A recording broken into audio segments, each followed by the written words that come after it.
The crystalline towers of Draconis Prime gleamed under the twin suns, their iridescent surfaces reflecting the glory of the Dragonkin Empire that had ruled the Andromeda sector for 10,000 years. Within the grand hall of matrimonial bonds, Lisa stood alone, her silver scales shimmering like liquid moonlight against the traditional crimson marriage robes that now felt like chains around her body.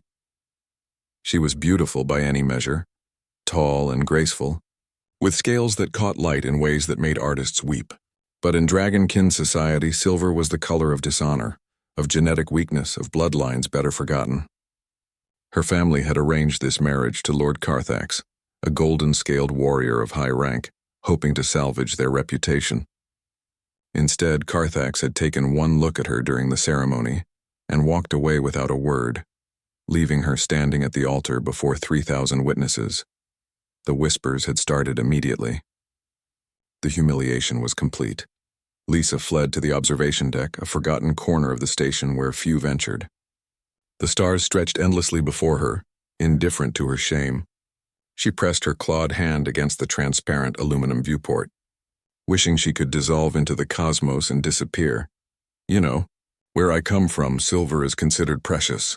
Lisa spun around, her wings flaring defensively.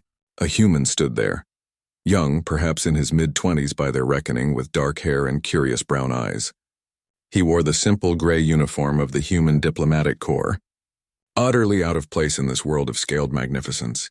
"You should not be here," Lisa said, her voice carrying the musical undertones of her species. "This section is restricted." "So is the meditation garden, but I got lost on my way there too," the human replied with a slight smile. He extended his hand in that peculiar human gesture. "Leo Martinez, Junior Attaché to the Earth Embassy." "And you are?" "Humiliated," Lisa said bitterly, refusing his hand. "I am Lady Lisa of House Silverscale, and I am in no mood for human curiosity." But Leo didn't leave. Instead, he moved to stand beside her at the viewport, maintaining a respectful distance. "I saw what happened in the hall. I was there for the cultural exchange program. That guy who walked out, he's an idiot." Lisa's laugh was harsh and broken. "You understand nothing of our ways, human. Silver scales are a mark of weakness, of diluted bloodlines. I am unwanted, unmarriageable, a burden to my house." "That's ridiculous," Leo said flatly.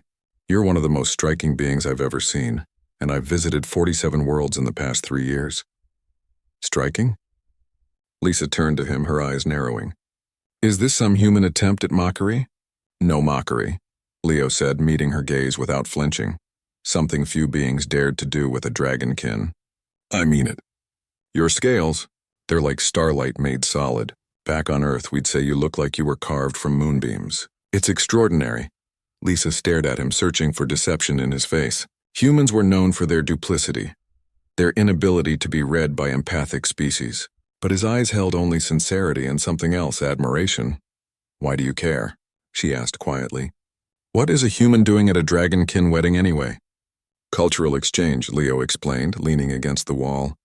"My government thinks if we understand other species better, we can build stronger alliances. Plus, I actually volunteered for this post. Dragonkin culture fascinates me. The honor codes, the warrior traditions, the emphasis on bloodline purity." He paused. "Though I've got to say that last part always seemed problematic to me." "Problematic?" Lisa's crest rose slightly. "You dare criticize, I dare question," Leo interrupted gently. "We humans learned the hard way that judging people by superficial characteristics is a path to catastrophe. We spent centuries destroying ourselves over skin color, geographic origin, religious beliefs. It nearly wiped us out." He turned to face her fully. "We survived by learning that diversity isn't weakness, it's strength. Maybe your silver scales aren't a genetic flaw. Maybe they're an evolution." Lisa was silent for a long moment. No one had ever spoken to her this way. The concept was alien, almost heretical. Yet something in his words resonated with a deep part of her that had always questioned, always wondered why beauty was defined so narrowly. "My grandmother had silver scales," she said softly. "She was a brilliant scientist, discovered 3 habitable worlds. But she died alone, unwed, considered unfortunate." "That's tragic," Leo said. "On Earth, we'd consider her a hero. We'd build statues, name schools after her." He hesitated, then added, "Would you tell me about her?" And so Lisa did. She spoke of her grandmother's courage, her brilliance, her lonely defiance of a society that valued the color of scales over the content of character. Leo listened with genuine interest, asking questions, drawing out stories that Lisa had kept buried for years. Hours passed. The twin suns set, and the station's artificial lights created a gentle twilight. They talked of their worlds, their dreams, their frustrations with traditions that no longer served their people. "You should come to Earth," Leo said eventually. "We have a saying, home is where you're appreciated, not where you're tolerated. There's a whole universe out there beyond Draconis Prime. You could be anything, scientist, explorer, diplomat. Your abilities are wasted in a society that can't see past your scales." "Leave my people?" The idea was shocking yet thrilling. "That would mean exile, dishonor, or freedom," Leo said. "Look, I'm not saying it's easy, but you deserve better than this. You deserve to be somewhere that sees you for who you are, not what color your scales happen to be." Lisa looked out at the stars again, but this time they didn't seem indifferent. They seemed to beckon, full of possibility. She thought of her grandmother, brilliant and alone, constrained by meaningless tradition. She thought of Lord Carthax's casual cruelty, the whispers, the pitying looks. Then she thought of this human, this Leo, who had seen beauty where her own people saw only shame. "Tell me more about Earth," she said finally, her silver scales catching the starlight. "Tell me about these humans who learned to value difference." Leo smiled, and in that moment Lisa felt something shift in her chest. Not just hope, but determination. Perhaps the humans, with their chaotic history and hard-won wisdom, understood something her ancient people had forgotten. Perhaps silver wasn't the color of weakness after all.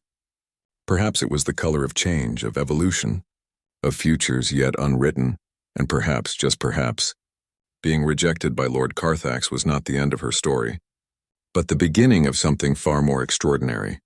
The stars gleamed, and Lisa of House Silverscale began to dream of possibilities beyond the crystal towers of Draconis Prime, dreams that included a curious human who saw perfection where others saw only failure.